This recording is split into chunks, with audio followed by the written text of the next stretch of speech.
Phone tapping కేసులో మరో కీలక పరిణామం చోటు చేసుకుంది. మాజీ టాస్క్ ఫోర్స్ డీసీపీ రాధాకిషన్ రావు అరెస్ట్ అయ్యారు. ఉదయం నుంచి బంజారాహిల్స్ పిఎస్ లో గట్టు మల్లు భూపతిని రాధాకిషన్ ను ప్రశ్నించారు. రేపు ఉదయం రాధాకిషన్ ను కోర్టులో ప్రవేశపెట్టనున్నారు. డీటెయిల్స్ తెలుసుకుందాం. సదానందం మనతో లైవ్ లో జాయిన్ అవుతున్నారు. సదా, రాధాకిషన్ రావు అరెస్ట్ కి సంబంధించిన డీటెయిల్స్ ఏంటి? సౌజన్య, ఫోన్ ట్యాపింగ్ కేసులో మరో కీలక అరెస్ట్ ఈరోజు చోటు చేసుకుంది. ఎందుకంటే ఈ కేసులో మొదటగా ప్రణీత్ రావును అరెస్ట్ చేసిన పోలీసులు అతనిచ్చిన స్టేట్మెంట్ ప్రకారం ఆ తర్వాత ఇద్దరు అడిషనల్ ఎస్పీలు భుజంగరావు, తిరుపతన్నలను అరెస్ట్ చేశారు. వాళ్ళను ఇన్వెస్టిగేషన్ చేసినప్పుడు వాళ్ళను మొదటగా అదుపులోకి తీసుకొని విచారణ చేసినప్పుడు ఆ తర్వాత కీలకంగా ఈ కేసులో ఎవరున్నారని కనుక్కున్నారు. దీనిలో ప్రభాకర్ రావు, ఆ తర్వాత ఈ రాధాకిషన్ రావు, మాజీ టాస్క్ ఫోర్స్ డీసీపీగా ఉన్న రాధాకిషన్ రావు, వీళ్ళిద్దరి పాత్ర ఉందని తెలియడంతో ఇటు ఎఫ్ఐఆర్లో కూడా ఆల్టర్ చేసి ప్రభాకర్ రావును ఏమని చేశారు, నెక్స్ట్ రాధాకిషన్ రావును A2 చేశారు. అతనికి నోటీసులు ఇచ్చారు. యాక్చువల్గా ఇన్ని రోజుల పాటు రాధాకిషన్ రావు ఈ దేశం వదిలేసి పారిపోయాడని చెప్పారు, కానీ అతను ఎక్కడికి వెళ్ళలేదు. ఇన్ని రోజుల పాటు పోలీసులకు దొరకకుండా ఉన్నాడని పోలీసులు చెప్తున్నారు. ఈ రోజు మార్నింగ్ నుంచి ఇక్కడ బంజారాహిల్స్ పిఎస్కి తీసుకొచ్చి అతన్ని విచారణ చేస్తున్నారు. అతనితో పాటు సిఐ గట్టు మల్లు యాదవ్ను కూడా ఇక్కడ విచారణ చేస్తున్నారు.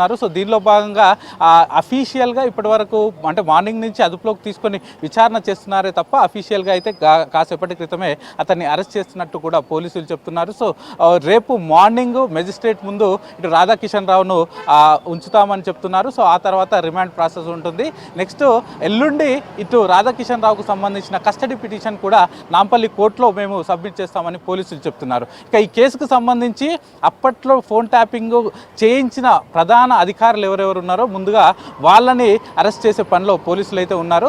ఇన్వెస్టిగేషన్లో భాగంగా అసలు పోలీస్ బాసులు అప్పుడు ప్రణీత్ రావు అండ్ టీంకి ఎవరెవరు ఆదేశాలు ఇచ్చారు, ఎక్కడెక్కడి నుంచి వీళ్ళు ఫోన్ ట్యాపింగ్ చేయించారు, ఎవరెవరు ఫోన్లు ట్యాప్ చేశారనే అంశాలపైన అయితే ఇన్వెస్టిగేషన్ చేస్తున్నారు.